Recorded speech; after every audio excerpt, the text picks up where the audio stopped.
We all dream of winning the lottery. We imagine that if we just had enough money, all our problems would vanish. But history teaches us a darker lesson. Sudden, unearned wealth is not a blessing, it is a parasite. This is the story of the Spanish Empire. In the 16th century, they didn't just find a treasure, they discovered the bank itself. They found the largest source of silver the world had ever seen. They became the first empire on which the sun never set, possessing the finest army and a direct line to God. And then they watched it all burn away. They learned the hardest lesson in economics. Gold is not wealth, gold is a drug, and Spain was on the brink of an overdose. To understand this tragedy, we must travel back to 1545, to a freezing plateau high in the Andes Mountains of modern-day Bolivia, Potosí.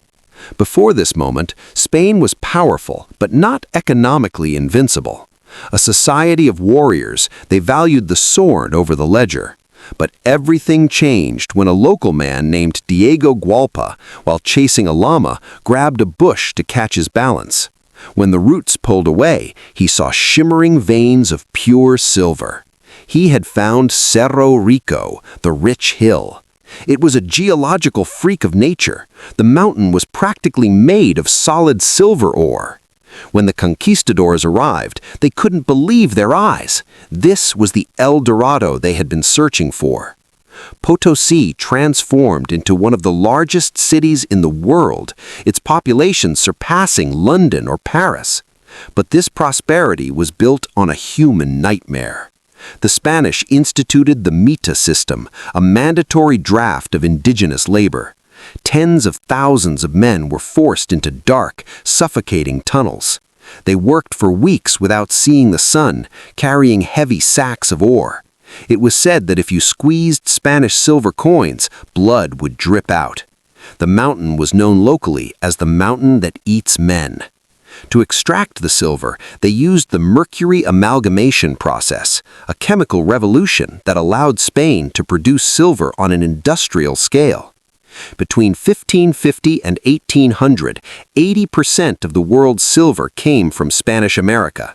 From this metal, they minted the most famous coin in history, the piece of 8.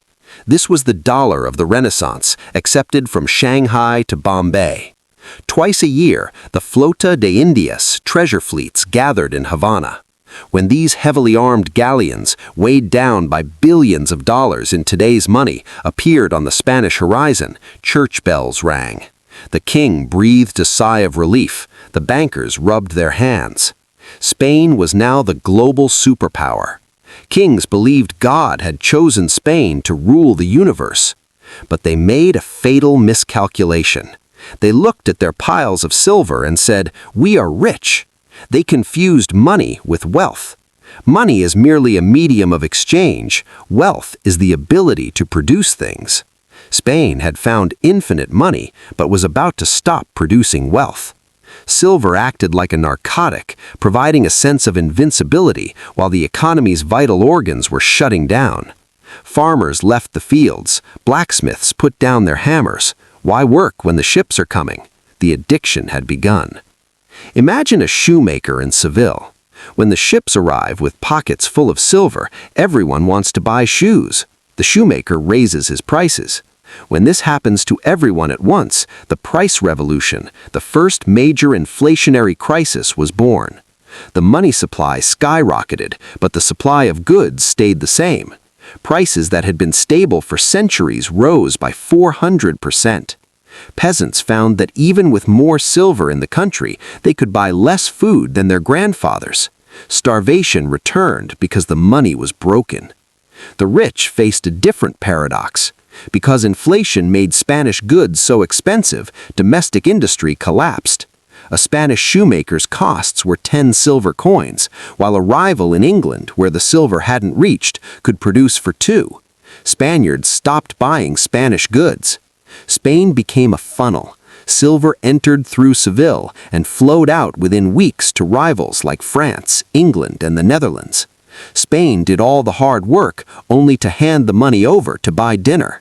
As the saying went, Spain is the mouth that receives the food, chewing it for the rest of Europe. This reality changed the culture.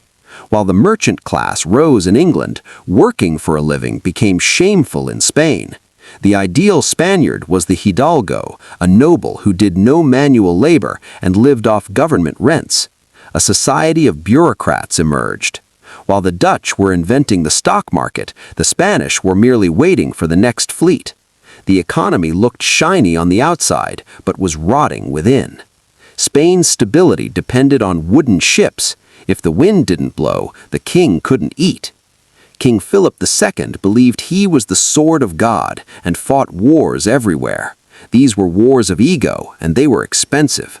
The 80-year rebellion in the Netherlands was a logistical nightmare. Because Spanish industry had hollowed out, Spain often had to buy its weapons from its own enemies. Potosí's silver was literally funding the opposition. Then came the obsession with England. In 1588, Philip launched the Spanish Armada, the most expensive naval force in history, mortgaging future silver to bankers. But the Armada was a disaster, destroyed by storms. The bankers still wanted their money. The resource curse had become a debt trap. By the 1570s, interest payments exceeded all tax revenues. Spain was just a shipping company for its creditors. In 1557, Philip II declared the first major sovereign default, telling bankers he wouldn't pay. Banks collapsed and markets froze. Yet spending didn't stop. Borrowing costs simply rose. Spain defaulted again in 1575, 1596, 1607, and beyond. Unpaid soldiers sacked their own cities. When silver ran out, the king minted Vellón copper coins. This led to hyperinflation and the total impoverishment of the people. By the mid-1600s, the Spanish century was dead. The mines dried up, and Spain had no industry to fall back on. They became the sick man of Europe. Meanwhile, England and the Netherlands used the Spanish silver they had accumulated to invest in ships, trade, and the Industrial Revolution. They realized wealth isn't metal from the ground, it is the productivity of people. Spain drowned in gold. They thought they were masters of their destiny, but they were slaves to their own fortune. This is the ultimate lesson of the resource curse. Easy money destroys the soul of labor.